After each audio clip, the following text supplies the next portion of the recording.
Esto es el podcast de Enrique Figueroa MX. Estas son unas cuantas palabras. Tras los hechos de la decena trágica que dieron con el derrocamiento y el asesinato del presidente de México, Francisco I. Madero, en 1913, el político de Coahuila, Venustiano Carranza, fue el único gobernador constitucional que se negó a reconocer al gobierno usurpador y además llamó a derrocarlo. El 26 de marzo de 1913, el propio Carranza proclamaría el Plan de Guadalupe y comenzaría a organizar al ejército constitucionalista, un ejército popular y revolucionario que es el origen de nuestro actual ejército. Venustiano Carranza es uno de los personajes más importantes de toda la historia de México. Sin su figura, es imposible entender del todo el México que hoy tenemos. ¿Su mayor legado? Haber convocado al Congreso Constituyente que elaboró la constitución política más avanzada de su tiempo. Una que, por primera vez, incorporaría los derechos sociales con garantías constitucionales. Nuestra actual constitución fue modelo para muchos otros países. Venustiano Carranza Garza nació en Cuatro Ciénegas, Coahuila, el 29 de diciembre de 1859. Su padre, Jesús Carranza, había luchado ya en las gestas liberales encabezadas por Benito Juárez. Combatió al lado de liberales en la Guerra de Reforma, más tarde bajo las órdenes de Mariano Escobedo y luchó contra las tropas imperiales que sostenían a Maximiliano de Habsburgo. De niño, entonces, Venustiano Carranza interiorizó valores liberales y republicanos. Conocedor de la historia de México, para Carranza la figura de Benito Juárez fue guía e inspiración. Tras la proclamación de la nueva Constitución, Venustiano Carranza asumió la presidencia de México el 1 de mayo de 1917 en condiciones extremadamente difíciles. La revolución continuaba. Villa en Chihuahua, Zapata en Morelos, Félix Díaz en el sureste, Manuel Peláez en las Huastecas. Además, le tocó enfrentar la pandemia de la influenza española que provocaría la muerte de millones en el mundo, entre ellos miles de mexicanas y mexicanos sin cuantificar. También, en el plano internacional, enfrentó la presión de Estados Unidos y de Alemania, quienes buscaban que México entrara en la Primera Guerra Mundial. El control de la producción petrolera de México resultaba estratégico para la guerra. Tras intentar que su sucesor en la presidencia fuera un civil y no un militar, Carranza se puso literalmente la soga al cuello. Los militares triunfantes de la revolución eran en realidad el verdadero poder en México. La rebelión de Agua Prieta se organizó por militares para imponerse al presidente. Venustiano Carranza murió la madrugada del 21 de mayo de 1920, tras la traición del general Rodolfo Herrera en Tlaxcaltongo, Puebla. Sus restos fueron sepultados en el Panteón Civil de Dolores, en Ciudad de México, hasta 1942. Finalmente, estos fueron trasladados al Monumento de la Revolución, donde hoy aún permanecen.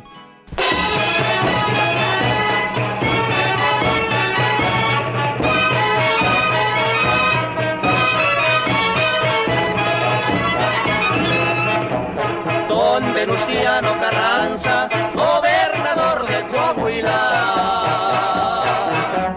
por defender la razón, trae en peligro su vida. Ese estado de Coahuila dicen que le pertenece. Se levantó a defenderle en 1913. Venustiano Carranza, jefe de resolución, lo eligen por hombre honrado y paz dará la nación.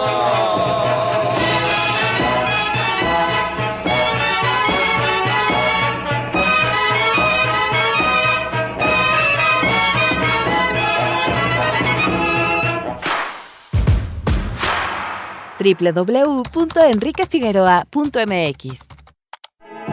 Bienvenido. Este es nuestro invitado de la semana. Muy buenos días, tardes o noches. Mi nombre es Enrique Figueroa Anaya y les doy la bienvenida a un episodio más.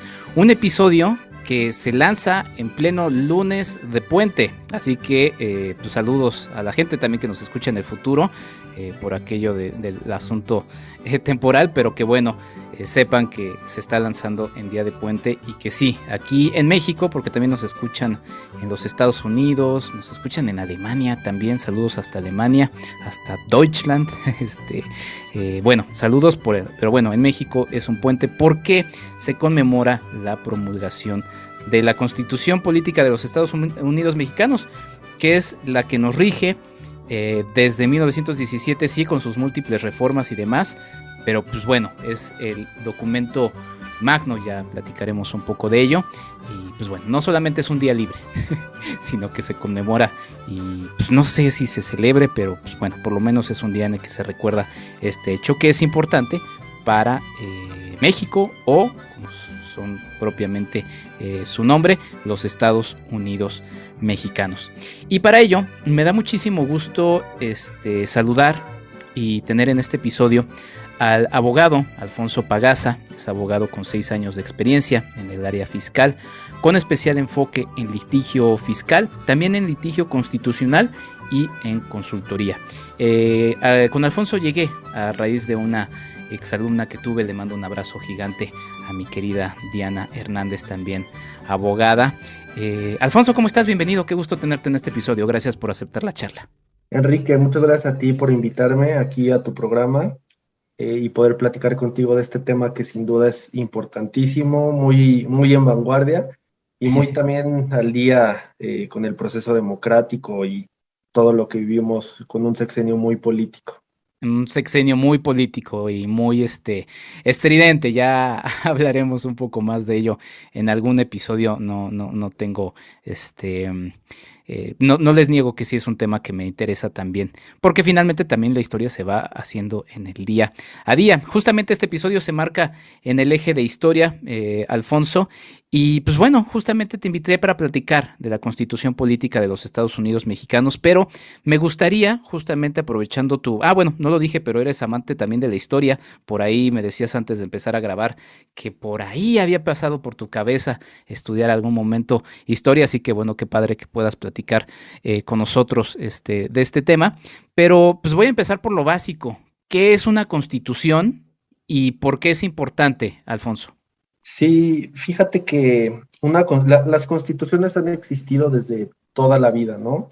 Desde las primeras civilizaciones ha existido una constitución. De hecho, una gran crítica que se hace sobre todo a las constituciones de corte liberal nuevas de los recientes siglos es que son constituciones escritas. Parece ser que a partir del liberalismo que se inició, se corta de tajo con todas las constituciones, como si nunca hubiera existido una constitución. Una constitución, entonces, en un sentido amplio, es cualquier norma de carácter fundamental que rige una sociedad en un momento determinado.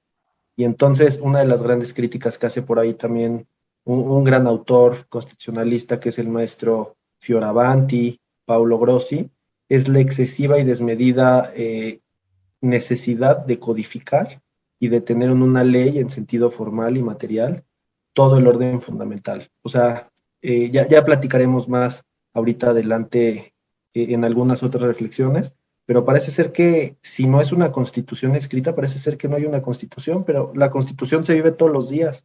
La constitución va marcando el parteaguas de la sociedad, lo que vamos viviendo, cómo se entienden las instituciones, cómo se vive la democracia. Entonces, esa es una primera noción o una primera impresión de lo que podría ser una constitución. Ahora, lo que a partir de las reformas liberales, en particular de las reformas burguesas y en particular sobre todo de la tradición norteamericana, una constitución se entiende como un cuerpo normativo escrito en el cual, por regla general, se reconocen derechos de las personas, derechos fundamentales, se distribuye o se organiza el poder de un Estado y se determinan las atribuciones y funcionamientos y la convivencia que existe entre todos los poderes que forman ese Estado. Esa podría ser una primera aproximación. Históricamente se sabe cuál es el primer algo relacionado a esta idea. Digo, estás hablando de lo escrito, pero algún antecedente así que se considere como pues sí, el más antiguo que se conozca, porque pues también así el primero, pues es un albur pensar en ello, ¿no? Se ha perdido por ahí, pero es muy difícil determinarlo, pero alguno que se considere así como el primero. Sí, se hace en cuanto a las leyes como tal o lo que determina una conducta de comportamiento. Los primeros antecedentes son el Código de Hammurabi, de la antigua Babilonia, en la cual se estipulaban castigos muy severos para cierto tipo de conductas, pero ese más en un plano legal, más en un plano de regular las relaciones entre particulares, como puede ser, por ejemplo, el derecho civil, o como puede ser ya el derecho penal cuando amerita un castigo por parte del poder hegemónico en ese momento, o hoy en día en nuestra tradición el Estado. Pero como tal, la primera constitución te diría que existe desde que somos Homo sapiens sapiens, ¿no? Desde el día en el que adquirimos conocimiento y que nos vamos generando estas nociones de cómo va formando, cómo debe de ir caminando la sociedad. No sé si has tenido oportunidad de leer un libro que para mí es fantástico, que es Breve Historia de la Humanidad, de Sí. autor de origen judío, que es, ahorita se me olvidó su nombre, pero es buenísimo. Y en esa parte yo te podría decir que la concepción más antigua de lo que es una constitución es desde que creamos estas ideologías abstractas y que todos generamos esta institución en la que de manera a lo mejor algunas veces inconsciente empezamos a trabajar en ella. Y desde ese momento, desde que el hombre llegó a un consenso sobre cómo debe de funcionar una sociedad, desde ese momento te podría decir que tenemos nuestra primera constitución. Evidentemente, con muchísimos asegúnes, con muchísimas, sin mucho reconocimiento de lo que hay detrás, pero desde ese momento podríamos tener una primera noción de lo que es una constitución, que podría también ser un funcionamiento sociológico. Ahora, un primer documento escrito del cual se tenga reconocimiento y que normalmente es el antecedente que se estudia en todos los cursos de Derecho Constitucional, es la Carta Magna, en la cual pactan en la Inglaterra medieval todos los señores feudales con Juan sin tierra sobre los límites que se va a imponer al poder y sobre los límites que deben de existir y que debe respetar la corona para todos los lores de aquella época, ¿no? Entonces, ese es un primer mecanismo de control en el cual se estipula ya en un documento escrito cuáles son los límites que tiene este gran poder soberano frente a las personas. Evidentemente no todas, únicamente las que estaban en esta condición, pero ese es un primer esbozo de lo que puede entenderse por una constitución. Pues sí, amplio sin duda el tema. Hablabas justamente de Sapiens, de Animales a Dioses, de Yuval Noah Harari, un libro, por cierto, interesantísimo, muy interesante, sí, todo lo que va escribiendo este autor, que además tiene una serie de libros muy interesantes, y que también, igual lo lanzo como un spoiler alert para episodios del futuro, me llevará a hablar justamente de los orígenes de nosotros como humanidad. Ahí encontramos obviamente los orígenes de lo que somos, obviamente. Si ahí están los orígenes de la humanidad, pues ahí encontraremos orígenes de todo, inclusive de otro tema que a mí me gusta mucho, que es el cine, aunque no había formalmente cine, ¿no? Sino la necesidad de contar historias de manera narrativa, visualmente narrativa, en fin, muchos elementos.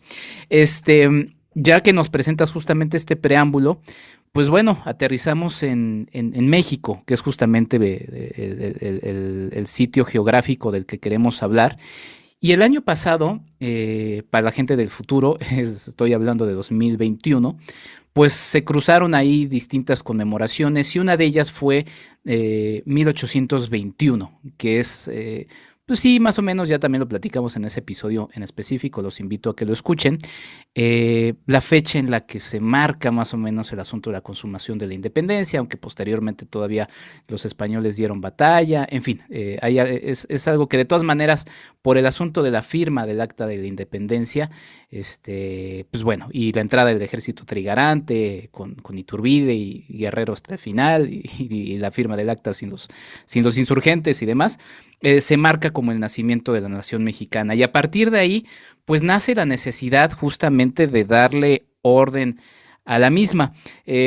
Alfonso, yo ahí encontrando algunos datos, pues bueno, sí, obviamente se pueden encontrar antecedentes directos de esta Constitución Política de los Estados Unidos Mexicanos a nuestros tiempos, anteriores a la formación formal de México, valga la redundancia, ¿no? Y uno de ellos es uno que a mí me gusta mucho mencionarlo, porque la plaza central de nuestra Ciudad de México, el Zócalo, pues tiene el nombre oficial de la Plaza de la Constitución. Y uno podría suponer que es justamente por esta Constitución de la que estamos hablando en este episodio, pero no, es justamente por la Constitución de Cádiz, Constitución Política de la Monarquía Española de 1812, y pues bueno, permanece, aunque obviamente a partir de este monumento que quería hacer Antonio López de Santana, y coloca el Zócalo, que es la base de ese monumento que ya no se logra hacer y que hace unos años encontraron ahí la circunferencia de ese espacio, pues bueno, se conoce más como Zócalo. Pero bueno, es ese primer antecedente, por así decirlo, que además creó pues muchos pues dimes y diretes en este territorio, que ya estaba viviendo, pues sí, en 1812 ya había iniciado Hidalgo su movimiento, ya habían matado a Hidalgo y también pues ya estaba Morelos por ahí. O sea, se podría contemplar como una especie de antecedente, Alfonso. Sí, sí, sí, justamente es uno de los primeros antecedentes, la famosa Constitución de Cádiz o la PEPA, como también se conocía entre los pobladores. Y justamente un buen antecedente que señalas, cuando inició todo este movimiento social, justamente con el padre Hidalgo, desde Dolores Hidalgo, hoy Dolores Hidalgo en Guanajuato, justamente una de las consignas que se tenía era cumplir con la Constitución de Cádiz, o sea, era que siguiera vigente. Y tan fue vigente que formalmente siguió vigente hasta la consumación de la independencia, como bien señalabas, en 1821, y que durante todo ese tiempo fue la Constitución vigente, salvo algunas partes a lo mejor del territorio o desde un punto de vista también ideológico, con los sentimientos de la nación, que muchos lo consideran también un primer texto constitucional, pero prácticamente esta Constitución de Cádiz fue la que nos siguió rigiendo hasta el establecimiento de las bases del imperio, que sería en 1821, ¿no? Sí, sí, pues justamente nace como una especie de texto para mantener la unidad de esa monarquía que, pues bueno, se tambaleaba justamente a partir de la invasión de Napoleón, mismo suceso que termina provocando el movimiento de Hidalgo. Desde un principio no buscaba como tal una independencia de ese territorio, sino justamente como bien señalabas, ¿no? La defensa de...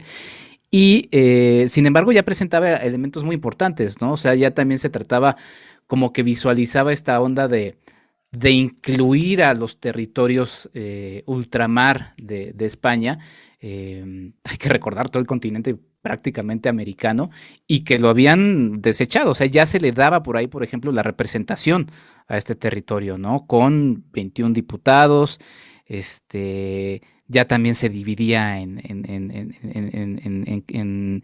capítulos con sus distintos elementos, se mencionaban por ahí algunos derechos de las personas, se hablaba de una nación española libre e independiente, y bueno, pues obviamente también algunos elementos que terminarán cargando todos los antecedentes de esta constitución que nos trae a hablar, pues la presencia de la religión católica, obviamente, pues bueno, en ese caso muy clara por la monarquía española, pero bueno, de alguna manera hay algunos antecedentes, algunos ecos de cosas que se irán teniendo también eco en ese siglo XIX, ¿no? Sí, justamente parte de todos estos, concepción ya liberal, también muy arraigado ya en esas épocas. Recordemos que en la España de aquellas épocas ya se venían aplicando lo que eran las reformas borbónicas, que justamente también fue todo un parteaguas para la madre patria de aquella época, en la cual también sufrieron un gran cambio constitucional con la llegada de de este nuevo reinado por parte de los Borbones, en el cual claramente hubo un corte o una nueva visión de lo que debía ser el imperio. Sí. Sí, y digo, a pesar de que sí había una relación con la iglesia, pues también había justamente cambios, ¿no? En esta relación que también pues provocaron cambios posteriormente en el territorio que hoy conocemos como México. Ya habías mencionado por ahí los sentimientos de la nación, ¿no?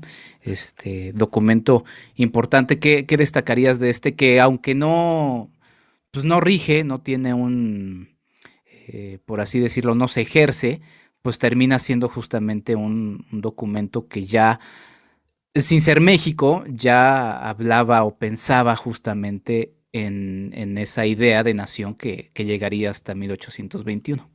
Sí, yo rescataría por lo menos dos puntos. El primero de ellos es una genialidad escrita por el padre Morelos, que tiene, la verdad, cuestiones trascendentes y cambios trascendentes que eran muy avanzados para su época.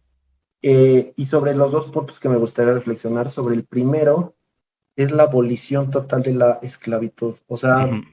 parece ser que, o sea, pareciera algo muy lógico hoy, ¿no? Casi 200 años después, la abolición de la esclavitud, pero la verdad que para aquella época, y tomando en cuenta geográficamente nuestro acercamiento tan estrecho con las colonias, las 13 colonias, y con lo que ya en ese momento era Estados Unidos de Norteamérica, en el cual todavía vivían bajo un régimen completamente esclavista, en el cual las haciendas sureñas, el trato sureño que se le daba a todas las personas que fueran de un color de piel distinto era sumamente aberrante. Parece ser que si contrastamos el pensamiento de nuestros primeros esbozos constitucionales con esa gran ya incluso república y poderío económico que se venía gestando en Estados Unidos, parece ser que teníamos muchísimos años de avanzada frente al pensamiento constitucional de nuestros vecinos del norte. O sea, resulta paradójico que tal vez en lo económico, o precisamente también por eso, ¿no? Porque ya existen muchas críticas al fenómeno o a la riqueza que se acumuló precisamente por la esclavitud, pero parece ser que nos encontramos muchísimo más avanzados, por lo menos en este pensamiento o en estos intentos por abolir de tajo estas desigualdades profundas de una sociedad en la cual se reflejaba incluso en las propias leyes y nosotros ya teníamos una concepción distinta. Sí. El otro punto en el que me gustaría reparar es sobre ya la noción de americanos, la noción cuando se inició el movimiento, ahorita como platicábamos en 1810 por el padre Morelos, era un tanto preservar el estatus, mantener la situación que se vivía derivado de la invasión francesa en España, y entonces incluso las consignas o los gritos del padre Hidalgo eran viva Fernando VII, o sea, Ujú. era preservar y era la noción de que todavía formábamos parte de este gran imperio. Pero si bien no se rompe en los sentimientos de la nación con esa concepción o con esa división que todavía se pretendía como que fuéramos parte de, ya se empieza a existir, ya empiezan a existir los primeros esbozos de la noción de americanos, de la noción de unas personas distintas o separadas de este gran imperio que estuvo durante muchísimo tiempo, y parece ser que ya son los primeros esbozos en los cuales logramos entender o concebir una unidad política constitucional distinta a la figura del rey. Entonces, esos dos avances me parecen importantísimos y me parecen los primeros esbozos de lo que después serían nuestros primeros textos constitucionales ya formales como una nación independiente. Sí. Brevemente, como otro antecedente, podríamos sumar también el decreto constitucional para la libertad de la América Mexicana, justamente en este elemento que mencionabas, ¿no? Ya se le llamaba la América Mexicana de 1814, que se le conoce mejor como la Constitución de Apatzingán, también con Morelos detrás de la misma. Se declaran, por ejemplo, la igualdad del hombre ante la ley. Ya también se habla un poco de esta noción de pues sí, de una independencia definitiva de España.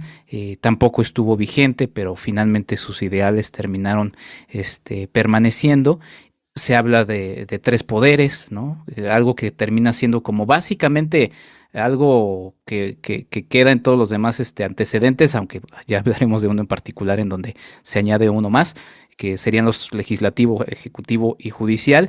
Y bueno, se habla, por ejemplo, de una división de 17 provincias, en fin, algunos elementos importantes que ya llegaría justamente lo que mencionábamos, 1821, y la necesidad de ahora en este nuevo territorio, y que además no solamente sería el nacimiento de México, sino pues, ¿cómo decirlo? La patada inicial de un muy doloroso siglo XIX, ¿no? Porque, o sea, sí empieza la nación mexicana, por así decirlo, pero toda la construcción de la misma son décadas, pues sí, muy, muy complicadas, que inclusive terminaron significando la pérdida de la mitad de su territorio, guerras en distintos lugares, amenazas, la necesidad de crear una identidad nacional, o sea, hubo muchos retos, y estoy ya hablando finalmente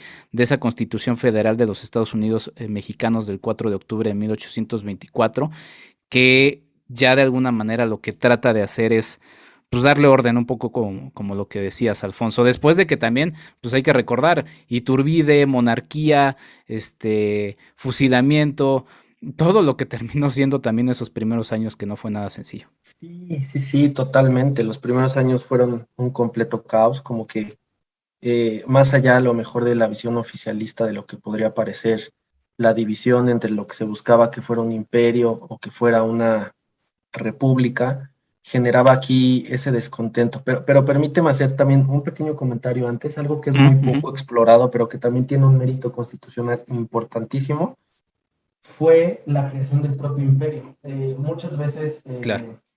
se considera, bueno, en la historia oficial se considera que el imperio eran los malos, era la parte del territorio que el triunfo de la independencia que se logró fueron traicionados. Y la verdad es que en aquella época, independientemente de las distintas facciones, se logró la independencia precisamente por la noción de que existiría un imperio y por la noción de que ese imperio permitiría seguir administrando los territorios de una manera que siguiera haciendo sentido para España, y sobre todo un mérito muy importante es que si no hubiera sido por el imperio, muy probablemente se hubiera perdido muchísimo más territorio del que se perdió. En 1824, con la creación ya del federalismo, se perdió todo Centroamérica, que venía siendo parte del imperio de la Nueva España.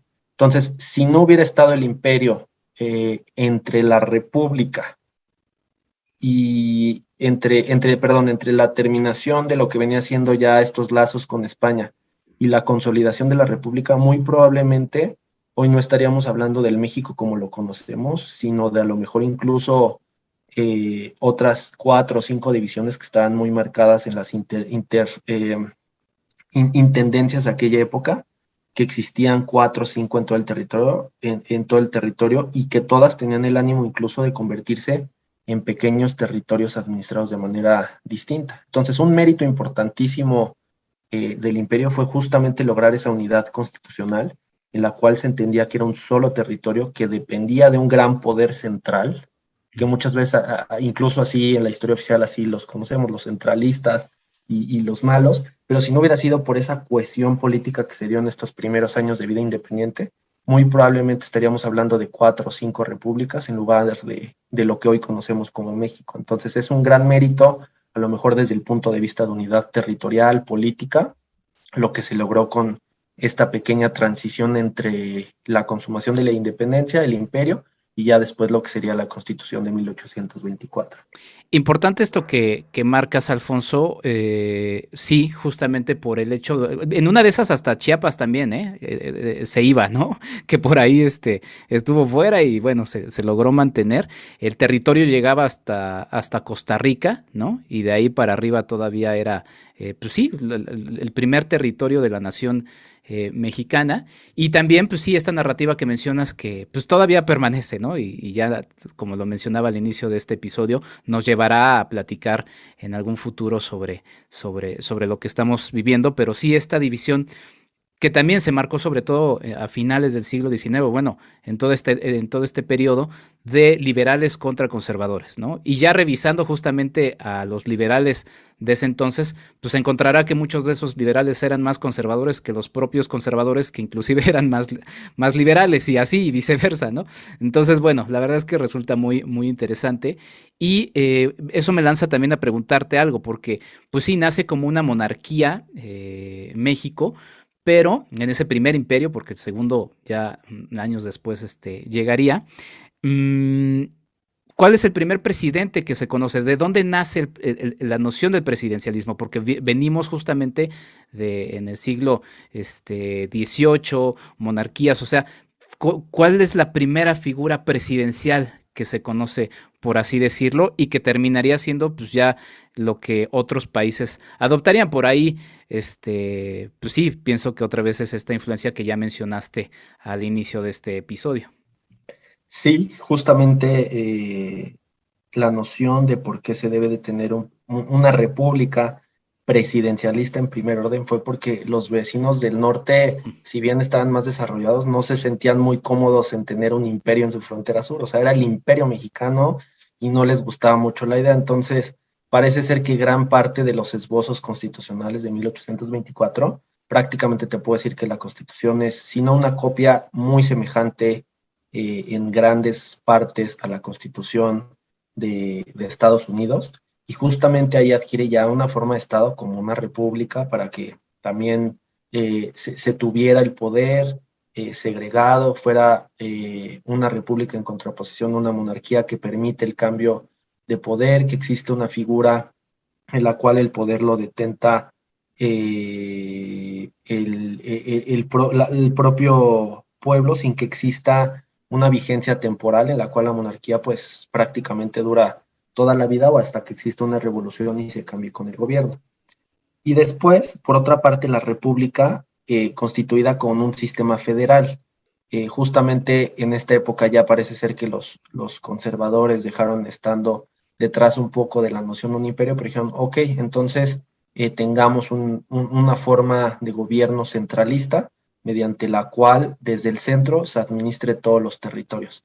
Evidentemente esto también, hay que decirlo, está documentado, por una cuestión de poder y por cuestión de retener el poder desde el centro, pero también en contrapartida existía una razón sociológica y también una razón territorial. Los territorios no preexistían, o sea, en Estados Unidos las 13 colonias, lo que es un federalismo es diversos estados independientes, es un poco una ficción. Varios estados independientes ceden parte de su soberanía a una figura superior que es una federación. Por eso en Estados Unidos existe un gran grado de independencia entre los estados. Por ejemplo, en Texas te puedes encontrar unas leyes completamente distintas a una de California, y una de California es completamente distinta a una ley del estado de Washington, y es completamente distinta a una ley que se puede tener en Florida, ¿no? Porque realmente los estados allá son muy fuertes. Incluso en el tema de impuestos, hay impuestos que son distintas las tasas de un estado a otro y los propios estados juegan con sus tasas. O sea, Texas ahorita está disminuyendo sus tasas, digamos, con el gobierno republicano que tiene, para que las inversiones o ese hub tecnológico que se tiene en Silicon Valley se mueva de la propia California y se mueva a Texas, generando atractivos fiscales para que muchas empresas de tecnología como Tesla, como muchas empresas se muevan, porque hay una tasa impositiva menor, es menor el impuesto, y entonces allá sí se vive un real federalismo en el cual existen policías fuertes, la Guardia Nacional, que es por estados, es demasiado fuerte, incluso tienen todo este poder, pero en México eso no se tenía. En México era un gran territorio y el federalismo que se vivió a partir de 1824 fue una ficción. Fue, ok, ya tenemos la federación, ahora hagamos los estados, ¿no? Es un poquito la lógica que hay detrás y con lo que se rompe con ese paradigma federalista, porque y son consecuencias de lo que hoy vivimos. O sea, hoy en día los estados prácticamente, y ya más adelante platicaremos de uno de los artículos centrales de la Constitución, el artículo 73, que prevé las facultades expresas de la federación, constituye una abominación, es de los artículos más reformados que ha tenido la Constitución, y son todas aquellas reformas en donde todos estos estados que supuestamente preexistían a la existencia de la federación, están cede y cede facultades a la federación, y ya tenemos que hay un Código Nacional de Procedimientos único, ya tenemos que hay un Código Procesal Civil único, un Código Familiar Procesal único, y entonces ya tenemos un centralismo normativo que parece ser que todos son leyes federales, parte por la corrupción y por muchos asegúnes también de todas las entidades federativas, pero pues precisamente este fue el primer esbozo que inició en 1824 y que concluyó con este Estado federal. Un poquito antes de pasar al siguiente punto, me gustaría platicarte más o menos desde el punto de vista constitucional cómo funciona el federalismo. El federalismo, como te decía, parte de la noción de que existían diversos territorios que se dieron su soberanía, es decir, el poder absoluto de determinar las leyes a una federación para formar parte de este gran territorio, de esta gran federación, y que por lo tanto siguen conservando algunas de sus facultades. En teoría constitucional, esto se conoce como facultades expresas. Entonces, la federación únicamente puede actuar en aquello que tiene expresamente conferido en el texto constitucional. Que el texto constitucional, también la constitución política, tiene el nombre de pacto federal, porque en ese pacto federal estas entidades preexistentes ceden estas atribuciones que tienen naturales, porque la soberanía es superaomnia, por encima de absolutamente todo, el poder de dictar leyes y hacerlas cumplir, y es este poder gigante que permite hacer cumplir las leyes, pero cede parte de esas facultades que tiene a una federación más grande para formar parte de algo más grande, ¿no? Y entonces las facultades que hoy están en el 73 constitucional, que no se entienden expresamente conferidas a la federación, se entienden reservadas a los estados. Entonces, si por ejemplo, algún impuesto no está previsto como aquellos que solo puede legislar, los estados fácilmente el día de mañana pueden ponerse a legislar sobre cualquier cosa que no esté prevista en la Constitución, porque tienen toda la libertad, porque son estados autónomos.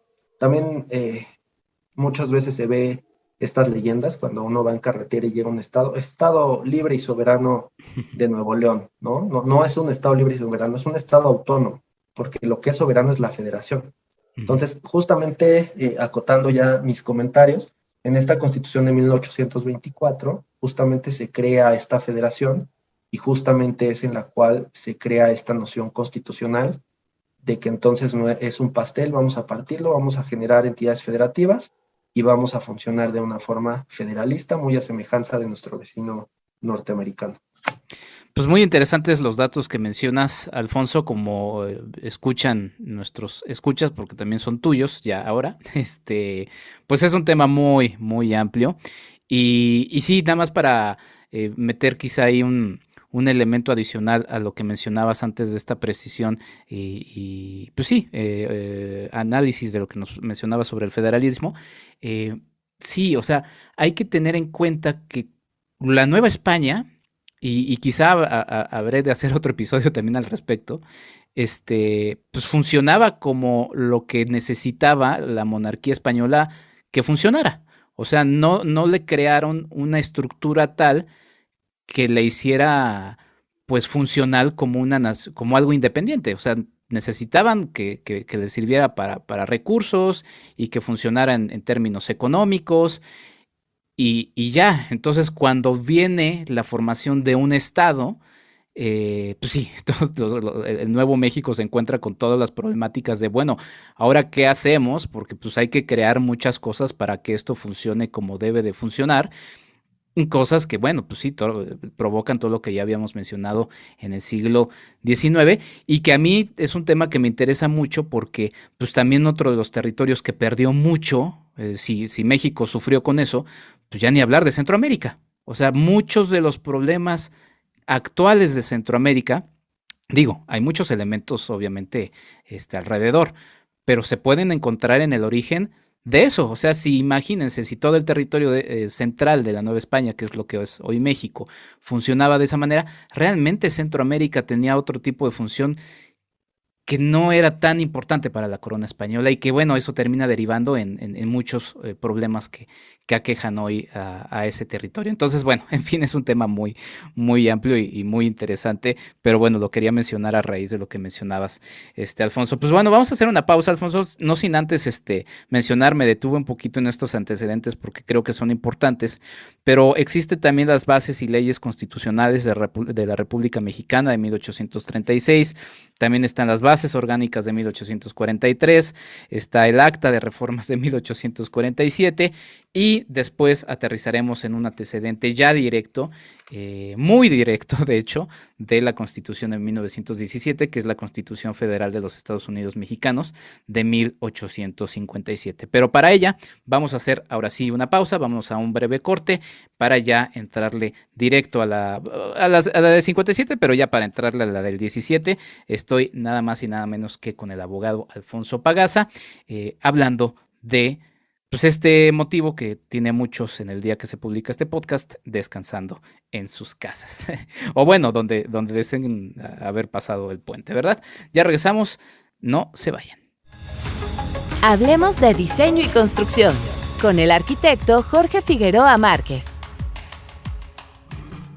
La penitenciaría de Lecumberri fue construida durante el Porfiriato con diseño de Antonio Torres Torija. Durante la presidencia de Porfirio Díaz se incentivó el desarrollo de las vías de comunicación como el ferrocarril y algunas carreteras. Se inició tanto el telégrafo como el teléfono. También el alumbrado. Se construyeron el Gran Canal del Desagüe, el Manicomio de la Castañeda y la Penitenciaría del Distrito Federal, que posteriormente sería conocida como el Palacio de Lecumberri. Lecumberri se construyó en la zona oriente de la Ciudad de México, en una llanura cercana al Gran Canal del Desagüe, en terrenos que presentaban altos niveles de humedad y un elevado índice de compactación del subsuelo, por lo que se cimentó sobre un sistema de pilotaje que soportara los muros de mampostería y cantera del conjunto penitenciario, que según dicen algunas personas, se tornó negra por su exposición al Canal del Desagüe, enmugreciendo las piezas, matiz que le valió también el nombre de Palacio Negro, aunado a las oscuras historias que se tejieron en su interior. El nombre de Lecumberri corresponde al apellido de un personaje español que era el propietario de las tierras donde fue establecida la cárcel. La construcción de la penitenciaría de Lecumberri, de más de 32,000 metros cuadrados de superficie, es de estilo ecléctico, retomando el carácter afrancesado que imperaba en la ciudad en aquel tiempo, complementado con aspilleras, torreones y almenas. La construcción quedaba además circundada por una alta muralla que se suspendía por tramos para dar cabida a torreones, fortaleciendo el esquema de seguridad y reforzando la presencia e idea de fortaleza en la sociedad. La disposición de las galeras era radial, dejando al centro una torre central construida con acero, que servía como punto de vigilancia, además de ser el almacenamiento de agua. El proyecto arquitectónico estuvo a cargo de Antonio Torres Torija, mientras que la construcción por Antonio M. Anza y Miguel Quintana, iniciando la construcción en 1885 y extendiéndose a lo largo de 15 años. La penitenciaría de Lecumberri tuvo entre sus muros a distintos pensadores y personajes ilustres de la vida nacional que se manifestaron contra el gobierno, tales como el pintor David Alfaro Siqueiros, el escritor José Revueltas o el político Heberto Castillo, además de algunos jóvenes que se manifestaron en Tlatelolco el fatídico 2 de octubre de 1968. También presenció en sus muros exteriores el acribillamiento de Francisco I. Madero y José María Pino Suárez. Tras el cierre de la penitenciaría, se inició la demolición, manifestándose en contra del derribo debido al valor del inmueble, un grupo de la sociedad, destacando entre ellos personalidades que dieron su apoyo como Edmundo O'Gorman y Flavio Salamanca, que lograron que el entonces presidente Luis Echeverría Álvarez aprobara la conservación del edificio, estableciendo en 1977 que Lecumberri se convirtiera en el Archivo General de la Nación, por lo que el inmueble sufrió transformaciones y adaptaciones para alojar ahí el acervo nacional, el cual se inauguró en 1982. Logrando así conservar el inmueble, pero también sentar un precedente para la protección y salvaguarda del patrimonio edificado que constantemente se demolía en la ciudad. La penitenciaría de Lecumberri fue un centro carcelario mexicano, en el que además se estableció el sistema penitenciario moderno. Fue el primer gran centro de reclusión de la Ciudad de México, diseñado y construido para alojar a los condenados tras la abolición de la pena capital, bajo el esquema de regeneración, educación y enseñanza de labores para reinsertar a los presos a la vida activa en la sociedad al concluir su sentencia. Hasta la próxima. Hablemos de diseño y construcción con el arquitecto Jorge Figueroa Márquez. Sigue a Marc y Mazá en @marquiamx en Facebook y en Instagram. @EnriqueFAMX en Twitter.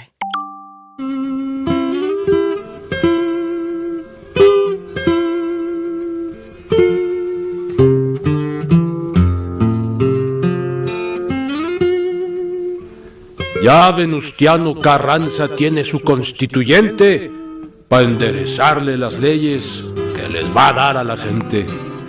Ándale, chata, y nos vamos. Ponte tus chócalos morados. Vamos al Teatro Iturbide, verás a los diputados que hablan, se insultan y gritan, bajan y suben para arriba, y el que traga más pinoles quien tiene más saliva. Y aunque todos se enfullinan y hablan de constitución, ni todos son los que están, ni están todos los que son. Yo digo a los diputados, no se peleen tan seguido, en vez de constituyente, les salga un constituido. Y después de esta breve pausa, retomamos este episodio donde estamos hablando de la Constitución Política de los Estados Unidos Mexicanos. Me acompaña el abogado Alfonso Pagaza, quien, pues además de todo lo que hace en términos fiscales, pues también es experto en litigio constitucional, amante de la historia y con quien estamos hablando de la Constitución Política de los Estados Unidos Mexicanos, la del 17, que cumple en este 2022 en el que se hace este episodio 105 años.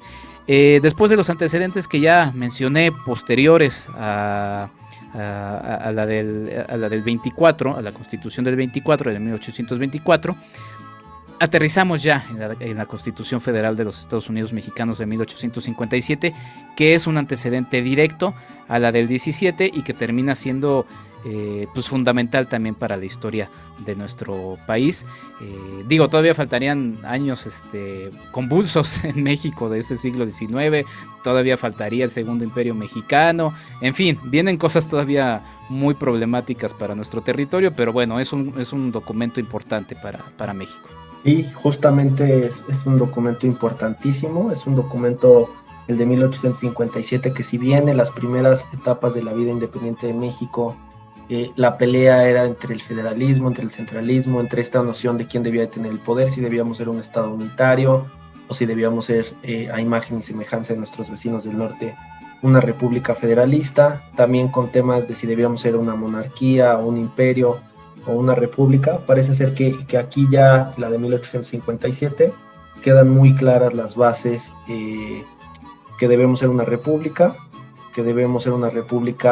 federal, y que debemos de seguir una figura presidencialista, ¿no? Que en contraposición a lo mejor de países europeos que tienen una forma de gobierno que les permite tener un parlamento un parlamentarismo que les permite tener el poder que reside en el Congreso o en las cámaras.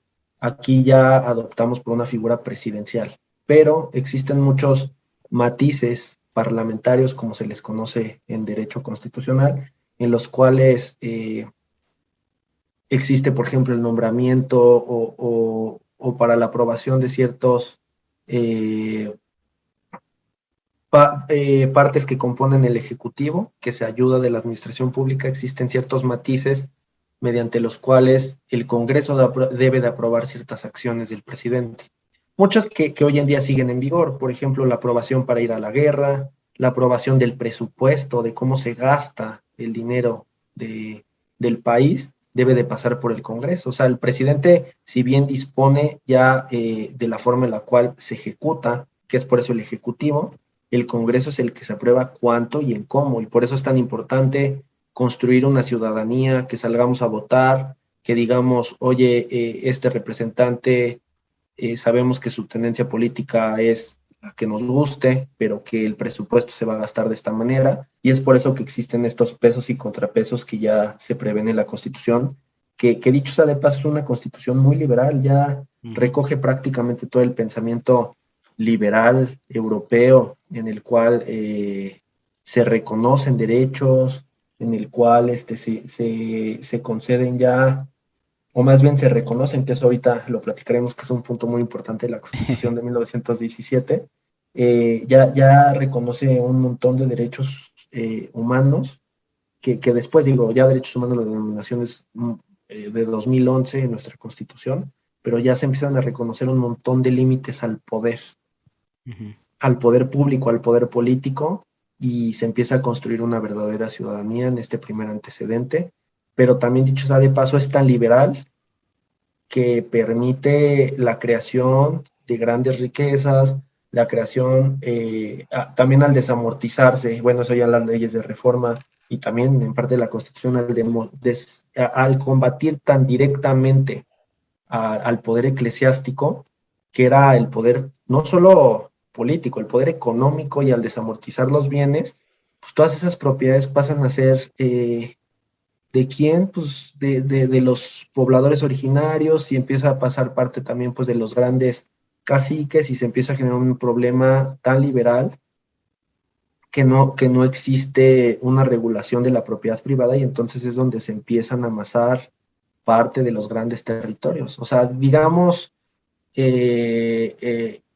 normalmente se quiere ver a la historia de México como la república, bueno, la consumación de la independencia, después el tema de Juárez, la creación ya de un estado fuerte, de un estado secular, y la revolución. Pero digamos que la revolución de 1917 es una clara respuesta al exacerbado liberalismo de la Constitución de 1857. A lo mejor en palabras muy literarias, Emiliano Zapata, aquí en el sur del país, estaba peleando en contra de los ideales de Juárez. O sea, ¿es clara la respuesta política, o es el problema que se generó a la luz de una Constitución tan liberal, sin tener los pesos necesarios, sin tomar en cuenta el factor social, que evidentemente todo esto estallaría? Si bien sabemos que fue claramente una política del porfiriato, lo cierto es que las bases económicas, políticas y sociales se crearon desde esta Constitución del 57. Sí, no quiero meter la cizaña, pero me acordé porque dije, mencionaste las 3 transformaciones previas a esta 4ª transformación que estamos viviendo.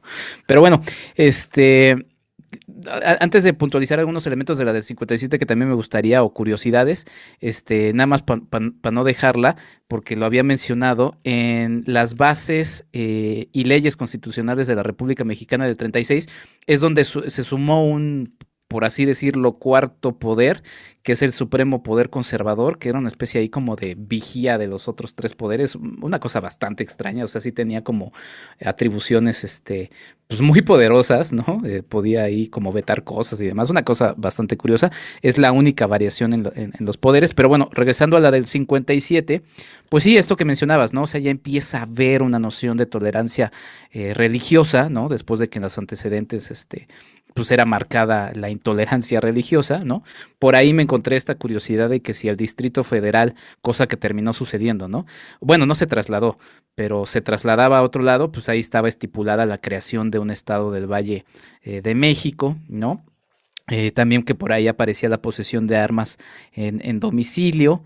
Y pues bueno, lo que marcabas, que me parece fundamental, ¿no? Esta Constitución termina plasmando los principios liberales políticos que hasta hoy tienen vigencia. Estoy haciendo un resumen muy breve después de la del 57, pues ya sabemos, Benito Juárez, la Carreta, Segundo Imperio Mexicano, Porfirio Díaz, Revolución Mexicana. De hecho, digo, hay por ahí distintas reflexiones, ¿no? Digo, hay quienes todavía dicen que todavía no ha terminado la Revolución Mexicana. No sé si eso todavía siga por ahí vigente y alguien lo diga. Bueno, en una de esas sí, pues, no voy a decir quiénes, pero sí se sabe que empieza, y gracias a Madero, que especifica de manera muy clara en un documento, invitación, que inicia la Revolución Mexicana el 20 de noviembre de 1910, si no me equivoco, a las 6 de la tarde, o sea, inclusive con horario tenemos ahí el nacimiento de este momento histórico, la 3ª transformación, y pues no se sabe exactamente cuándo termina, ¿no? O sea, hay varias ideas por ahí, y una de esas reflexiones es que termina justamente con la promulgación de la Constitución de 1917. Decía que era antecedente directo, además de que obviamente es la Constitución previa, pero también porque, y ya podremos también hablar de Venustiano Carranza, a quien también se le atribuye pues sí, la paternidad de esta constitución. También hay quienes por ahí dicen que igual no sé, pero bueno, Venustiano Carranza termina siendo muy visible. Prometía justamente una reforma, o sea, retomar la del 57, pero, pues sí, reformarla.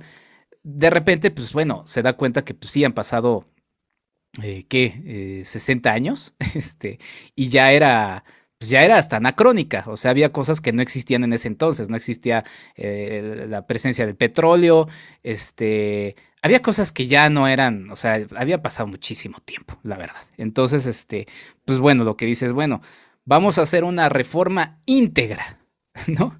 Y o sea, era bueno, por cierto, buen político, Venustiano Carranza. Ya había sido político en los tiempos de Porfirio Díaz, fue gobernador bajo el gobierno de Francisco I. Madero, y pues la verdad, para todos los que estaban presentes en esa etapa de la Revolución Mexicana, pues podríamos decir que era el que tenía la noción política, pues el más avanzado de la misma. Y pues sí, bueno, la verdad es que supo vender muy bien su idea de la Constitución del 17, diciendo, bueno, va a ser una reforma íntegra. ¿Por dónde le quieres entrar a la del 17 en estos antecedentes que resultan también, pues muy interesantes, muy apasionantes, de un momento pues muy complejo? Otra vez, estamos hablando ya del siglo XX, pero pues México ahí todavía estaba dando tumbos de qué rumbos tomar, Alfonso. Sí, justamente, la del 57, como decíamos, fue una constitución liberal y parece ser que esta reforma, no diría que una contrarreforma, pero sí parece ser que es un límite al exceso liberal mexicano que se vivió a raíz de 1857. Ese creería que es el primer antecedente o el primer punto importante. Otro punto importante, como bien señalabas y de manera incluso muy técnica, jurídicamente, pues es discutible, hay quien dice que no, hay quien dice que sí, pero formalmente dice Constitución Política de los Estados Unidos Mexicanos que reforma la del 5 de febrero de 1857. O sea, formalmente la del 17 es una reforma constitucional a la de 1857. Sin embargo, hay muchas críticas desde teoría constitucional que no puede ser una reforma porque se convocó precisamente a este poder, a este constituyente, que la labor de un constituyente, igualmente en teoría política y constitucional, tiene la finalidad y la única finalidad de otorgar una constitución. Una vez que la otorga, desaparece. Entonces, esta constitución fue creada por un poder constituyente porque se convocó, fue, recordemos, en la ciudad de Querétaro, y se reunió a partir del 1 de diciembre de 1916, y su única finalidad era convocar a la creación de esta nueva constitución, pero formalmente, y parece ser que Carranza, que era un todo estadista, y fíjate que no me parece raro, como recordarás, él asume el poder del país señalando que lo que busca es retomar el orden constitucional para derrocar al usurpador de Huerta. O sea, esos eran más o menos los principios.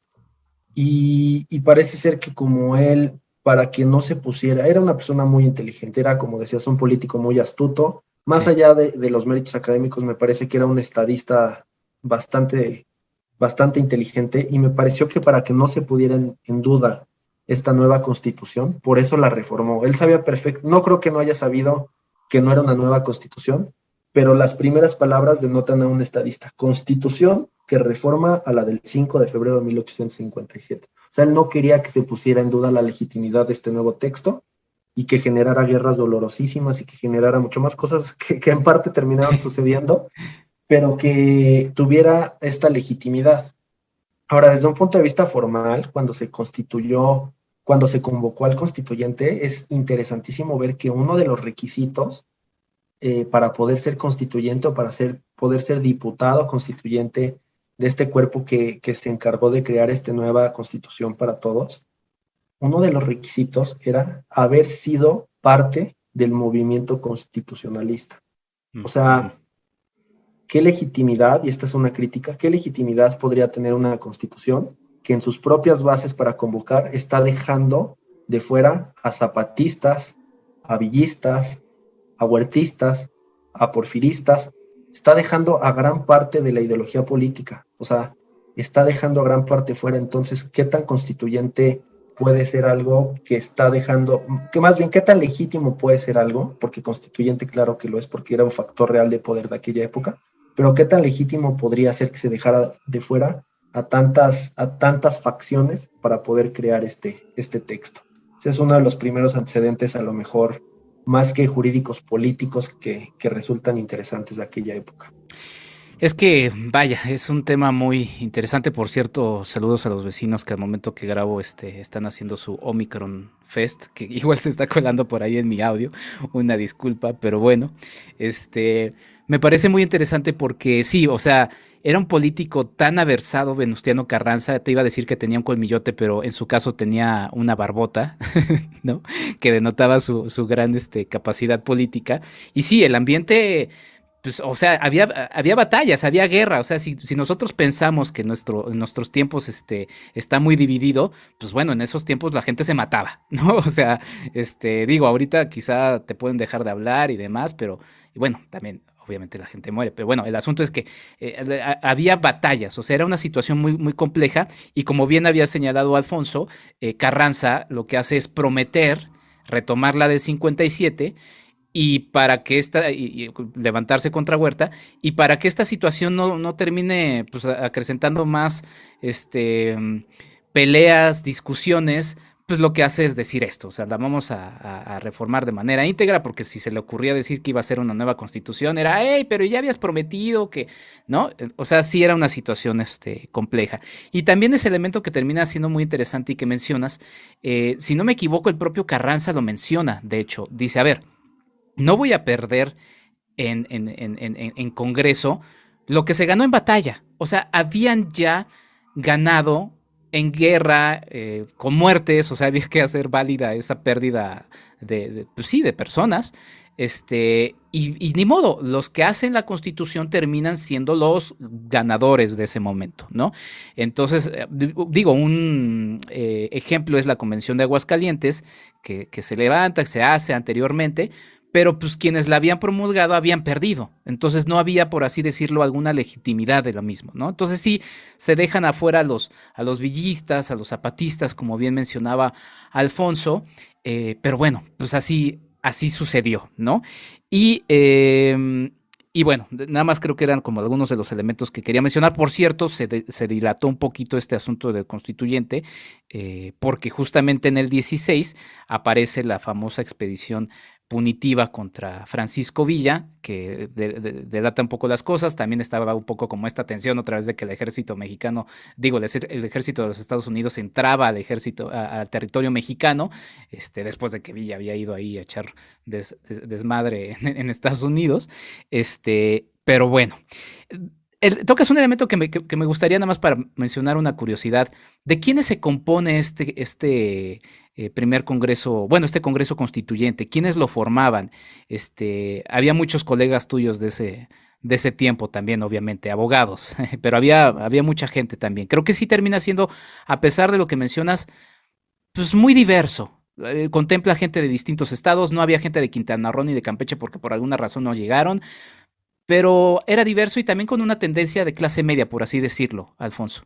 Sí, totalmente. Fue una constitución muy variada, o sea, perdón, fue una concurrencia muy variada, los constituyentes que acudieron. De hecho, tuve oportunidad de participar como investigador jurídico en la redacción de un libro, justamente por el centenario de la Constitución, y parte de lo que me tocó estudiar era la biografía de estos personajes. Y sí, en efecto, más o menos la mitad eran abogados, pero también había gente, periodistas, había también muchos doctores, había también muchos ingenieros, mineros, muchos ingenieros del norte, sobre todo del país, que eran mineros y que eran ingenieros y que aportaron. El mismo, hay un constituyente muy famoso que es Pallavicini, que era ingeniero y que fue precisamente el fundador en aquellas entonces de un periódico que difundía lo que sucedía. O sea, a veces cuando estudio historia, me gusta remontarme a las épocas y me imagino lo que se vivía en aquellas épocas en Querétaro a partir del 1 de diciembre, la tensión que había. Estaba ahí Carranza, estaban todos los constituyentes, todo el mundo sabía que ahí iba a haber una constitución, y me imagino perfecto que el resto del país quería saber, entonces, qué sucedía, qué ambiente se vivía. O sea, realmente era un constituyente que estaba encargado de crear, digo, más allá de los formalismos que ahorita platicamos, era una nueva constitución, un nuevo orden constitucional. Entonces, para justamente uno de los constituyentes, para reportar todo lo que sucedía ahí, decidió fundar un periódico que fue Pallavicini, y precisamente ese periódico hoy en día sigue existiendo, casi, más bien, más de 105 años después, ese periódico, más de 105 años después, porque fue en el 16, ese periódico sigue existiendo y hoy lo conocemos como El Universal. Es el periódico que hoy tanto critica al poder, pero que en su momento fue un medio difusivo de lo que sucedía en aquellos entonces. Y justamente fue un constituyente muy variado, y ya en tendencias políticas se componía pues de las facciones ganadoras. La verdad parece ser que la revolución fue un poco el irse matando entre todos a ver quién llegaba hasta el final, y en esta constitución pues prácticamente había villistas, había carrancistas, y pues muy limitada esta legitimidad al momento en el que dicen en las bases para que acudan o para que puedan participar en los distritos para ser representantes, pues tenías que haber formado parte del ejército constitucionalista, que pues era el que encabezaba Carranza. Otra curiosidad es que cuando lees los diarios de debate, las primeras sesiones, no recuerdo cuántas, pero sí te puedo decir que los primeros 15 días, muchos diputados venían llegando tarde, o sea, unos llegaron 8 días después, uno incluso, hay antecedentes de uno que llegó como por los primeros días de febrero de 1917, después de 2 meses ya quería llegar allá a presentar sus credenciales, ya que todos habían votado, ya que todos habían llegó tardísimo. Muchos empezaron a pelear, o sea, las primeras sesiones del Congreso Constituyente está interesantísimo porque se empiezan a tirar entre ellos, o sea, se empiezan, es que tú eres un espurio, tú eres un ilegítimo, y suben a tribuna. Entonces, la mitad así de los debates, una parte importante es que se están atacando, es que tú no tenías los votos, es que tú no tienes el derecho, evidentemente con palabras de aquella época, pero sí era ataques y ataques y ataques, porque no se lograban instaurar de manera adecuada. Ya una vez superado todo ese tema, ya se entró propiamente a la discusión del texto constitucional, pero sí es muy curioso cómo retomabas esta frase de Carranza muy célebre de que no se puede perder en el constituyente aquello que ya se ganó en los campos de batalla. Exactamente, sí, exactamente así va. Y sí, bueno, esto que marcas, ¿no? O sea, tenemos ya antecedentes de lo que viviríamos, pues todavía en nuestros días, ¿no? En el Congreso. Y bueno, aprovechando que decías que habías tenido la oportunidad de ver las biografías de estos personajes, pues yo quiero destacar dos que me llamaron mucho la atención también, ¿no? Pues este payaso, ¿no? O actor, ¿no? Que hacía de payaso, que había inclusive, ya ahorita podríamos decir que, pues bueno, hay varios payasos no profesionales, pero que ya también están ahí incluidos. Y hasta un cubano que se presentó como el sobrino de José Martí. O sea, ¿qué onda? Un cubano también fue constituyente de la Constitución Política de los Estados Unidos Mexicanos, pero pues ese cuate, pues sí, quizá era el otro político más aversado que Carranza, porque dijo, no, yo soy sobrino de José Martí, y pues todos dijeron, no, pues sí, entonces hay que aceptarlo. ¿Qué otros personajes, o bueno, si quieres ahondar sobre estos dos que menciono, que me parecieron muy, muy curiosos? Y justamente gran parte de estas primeras discusiones se daban por las credenciales de este famoso cubano Martí, que llegó ahí a querer ser diputado constituyente, y que gran parte pues, de las discusiones también eran sobre sus credenciales, ¿no? Y un aspecto ya más importante y ya más a lo mejor adentrándonos en lo que sigue y en la composición, sería que o sea, Carranza lo que quería era no tener tantas discusiones, que fuera un proyecto sí constitucional, pero muy a modo, pero ya las discusiones empezaron, sobre todo en ciertos artículos, a encender las discusiones, y se creó el área radical, que fue conocido como los jacobinos, y que estas personas, que también ahí estaba el propio Martí, estaban muy queriendo cambiar todo el texto constitucional, eran matacuras, y no querían absolutamente nada que tuviera que ver con la religión, y propiedad privada desaparecerla, la educación completamente laica. O sea, sí fueron unas discusiones, sobre todo en los artículos más importantes que ya todos conocemos o que nos enseñan desde la primaria, sí fueron discusiones muy aguerridas.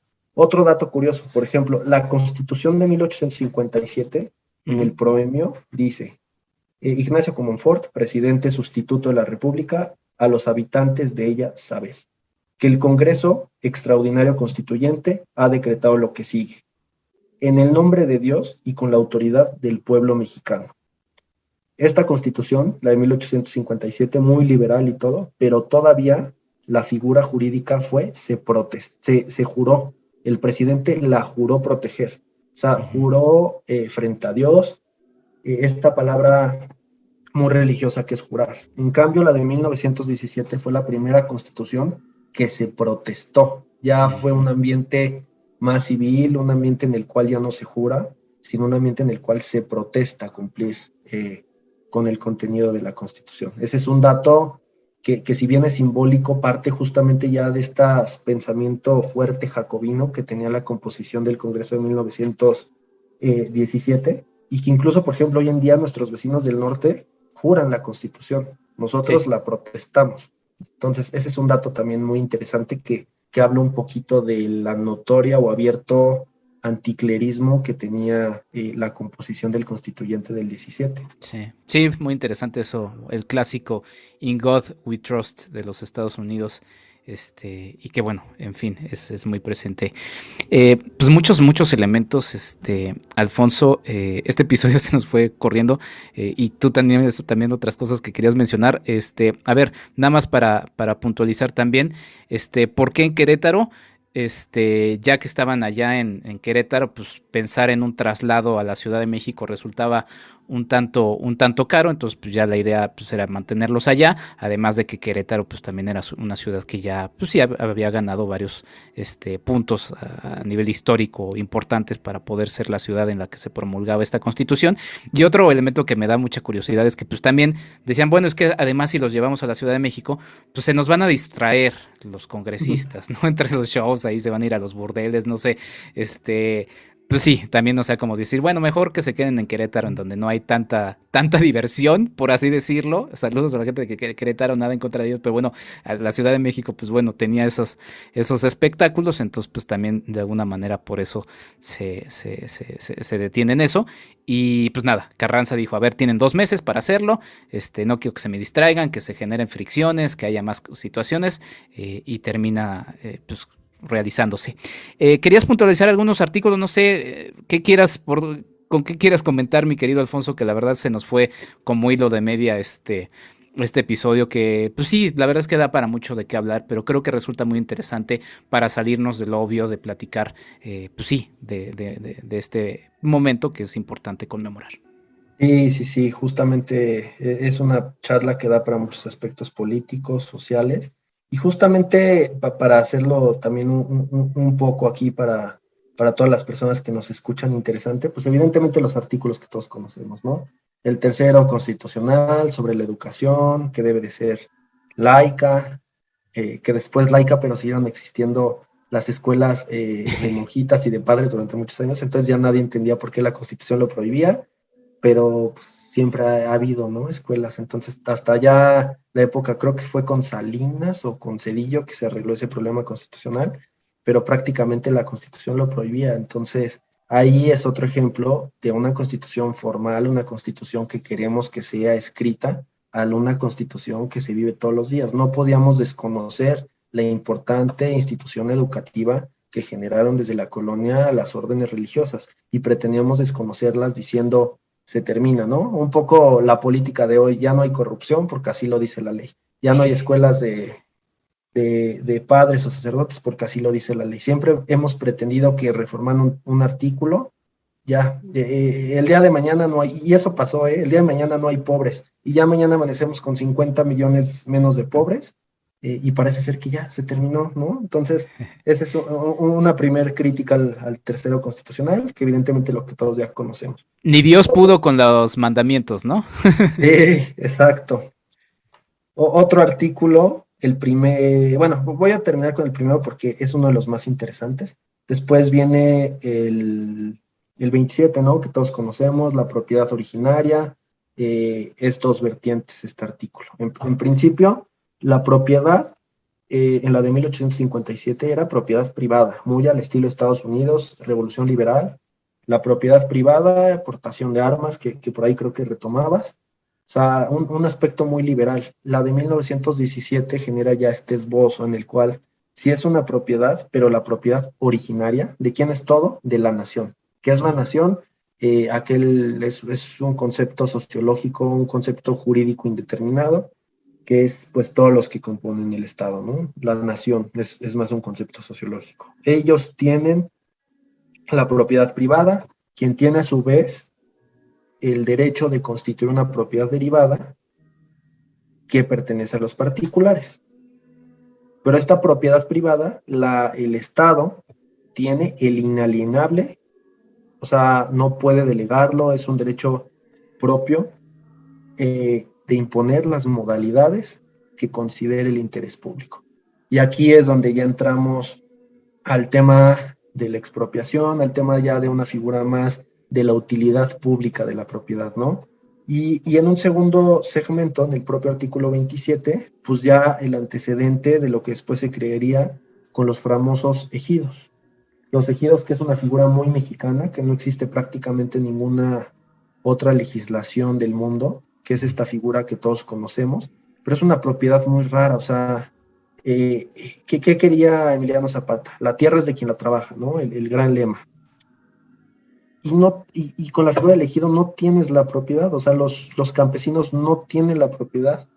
Es una propiedad ejidal, es una propiedad distinta, es una cosa que nos inventamos y que entonces el comisario ejidal es el que tiene el derecho de decidir en qué porción, en qué parcelas, en qué parte se señala, y esto dio origen a toda una rama del derecho que es el derecho agrario, que ya ahorita muy mermada a partir justamente del liberalismo que se vivió en 1880, en el cual con Salinas hubo reformas importantes a estos ejidos, pero que también generaron un poder importantísimo para los comisarios ejidales. Ellos decían a quién, cuánto. Entonces parece ser que esta idea de la tierra es de quien la trabaja se vio muy mermada o se vio muy disminuida con esta creación de esta figura. O sea, prácticamente se le dio la espalda a la revolución popular, a la revolución zapatista, a la revolución villista, con la instauración de este 27 que aparentemente nos sentimos muy orgullosos de él, pero que no necesariamente tiene todos los elementos jurídicos que hubieran sido deseables.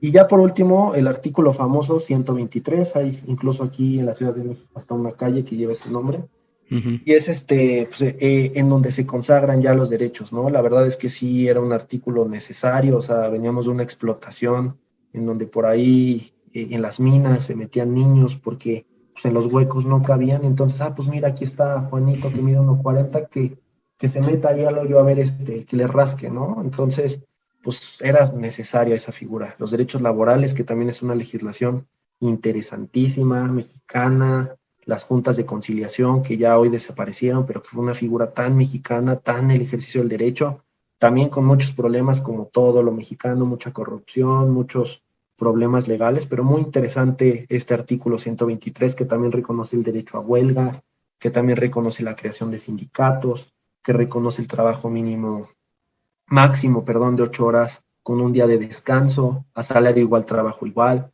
un montón de principios muy interesantes que como de todos, o si no lo saben, es sabido, fue una de las primeras constituciones, sino que la primera que introdujo estos derechos sociales como límite a ese liberalismo rapaz del 57 y que fue después exportado a un montón de latitudes, fue exportado después a constituciones como la de la mismísima Alemania, la República, fue exportada a un montón de legislaciones, y ya después de 1845, de la Segunda Guerra Mundial, ya los derechos económicos, sociales y culturales pues, se convirtieron en todo un mundo, que esto da para una charla larguísima de cómo hacemos justiciables estos derechos. O sea, todo el mundo tiene derecho, ahorita ya hay por ahí el internet, ok, ¿cómo le digo al presidente, ¿no? que tengo derecho al internet? Y hay mecanismos que te digo, esto da para una charla de los derechos sociales y su justiciabilidad importantísima, y sobre todo a través del juicio de amparo que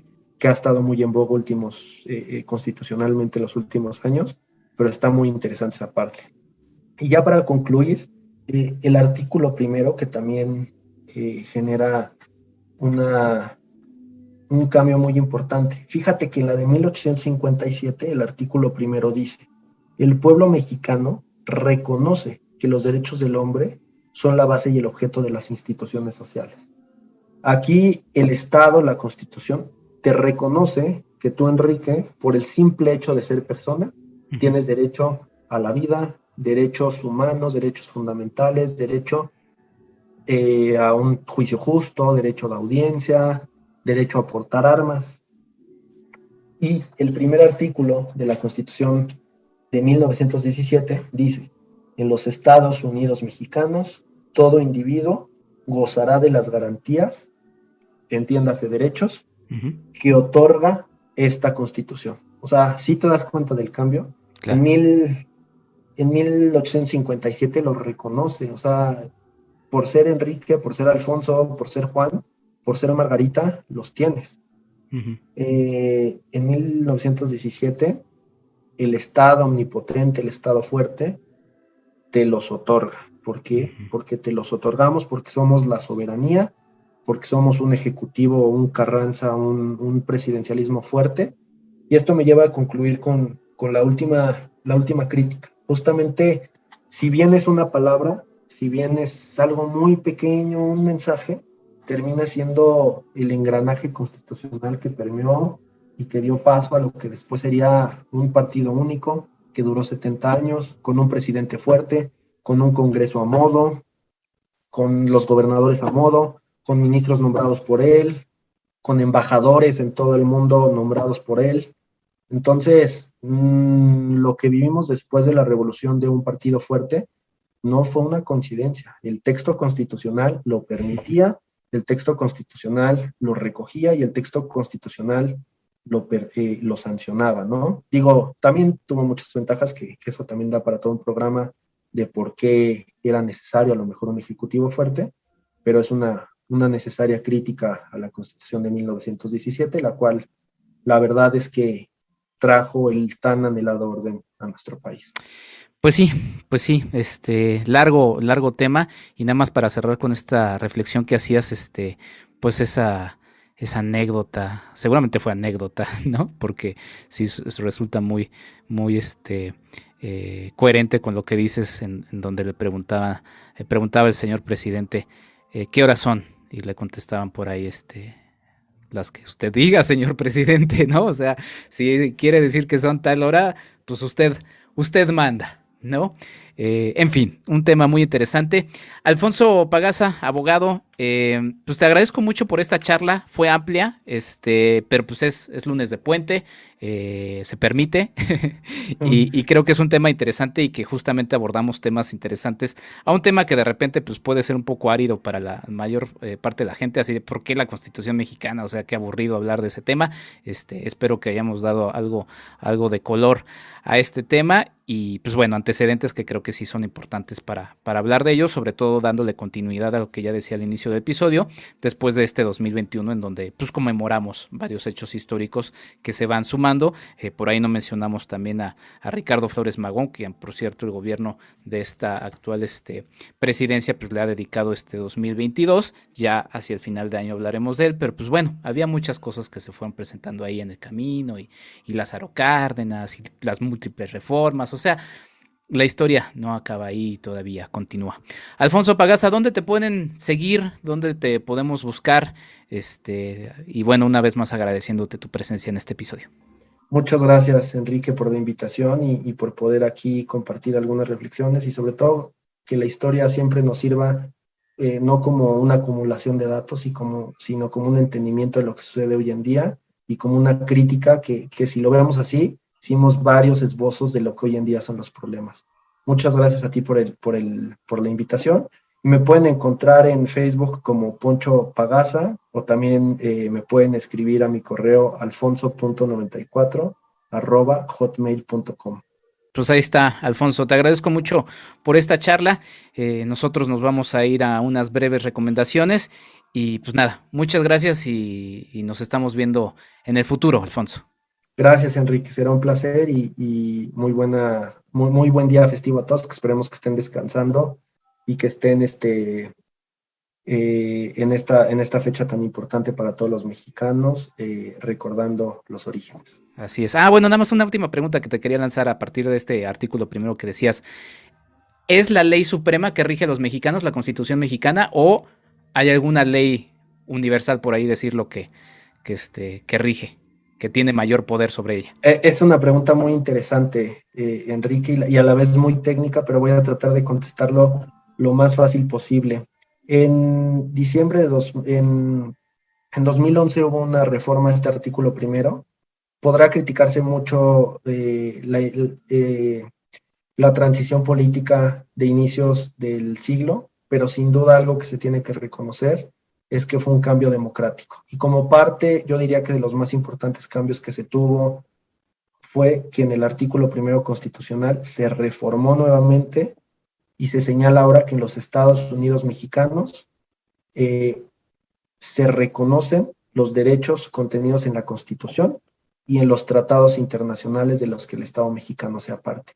Entonces, con esto, con muchos asegúnes, con muchos puntos técnicos, pero se abre el abanico. O sea, ya no solo somos titulares de los derechos que están en la Constitución, sino en todos los tratados internacionales que ha suscrito ante la ONU, la Convención Americana, que es importantísima, y esto nos genera un abanico de derechos impresionantes. Y después con las reformas al juicio de amparo, por eso antes no era tan cotidiano que viéramos en las noticias, juez concede una suspensión, juez otorga, la corte determina, o sea, el papel del Poder Judicial ha sido importantísimo y creo que muy benéfico como un límite al poder que se ejerce por parte del Ejecutivo. Entonces, esa sería más o menos un aproximamiento, y también esto da para toda una charla que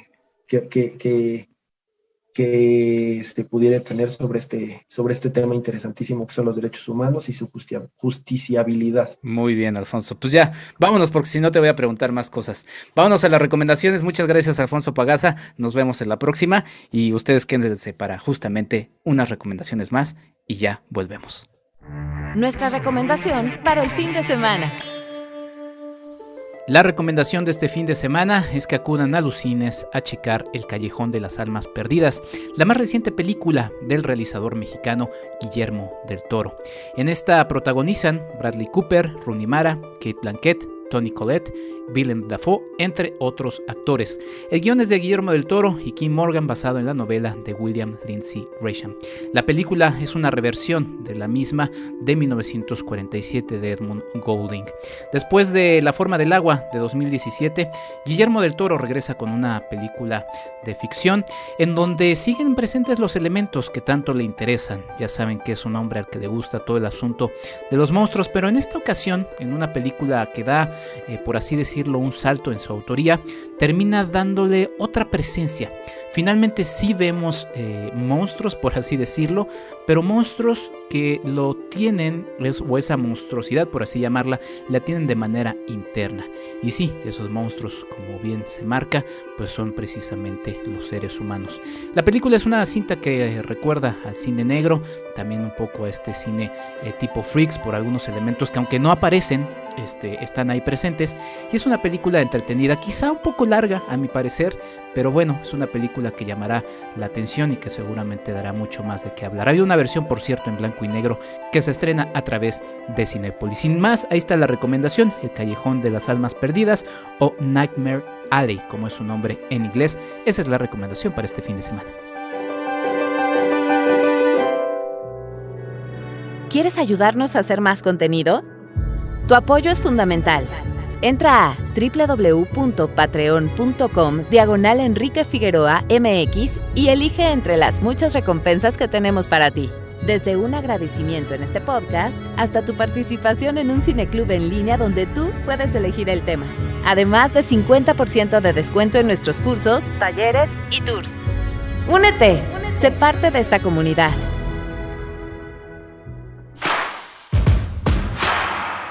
@Enrique Figueroa MX en Facebook y en Instagram. Y sin más, así se termina este episodio más de mi podcast. Les agradezco muchísimo que hayan estado atentos al mismo. Recuerden que si les gusta, compártanlo. Si les gusta muchísimo, háganlo llegar a nuevas audiencias. Y también si les gusta mucho, patreon.com/Enrique Figueroa MX. Todo lo que hago está en www.enriquefigueroa.mx. Sin más, yo me despido invitándoles a que chequen todos los episodios que ya hasta el momento hemos estado subiendo y que también estén atentos porque de repente se van intercalando algunos episodios especiales, sobre todo en día jueves. Estoy atento a todos sus comentarios, que tengan ustedes una muy linda semana o el momento que ustedes escuchen. Por cierto, saludos a la gente del futuro. Mi nombre es Enrique Figueroa Anaya. Hasta la próxima.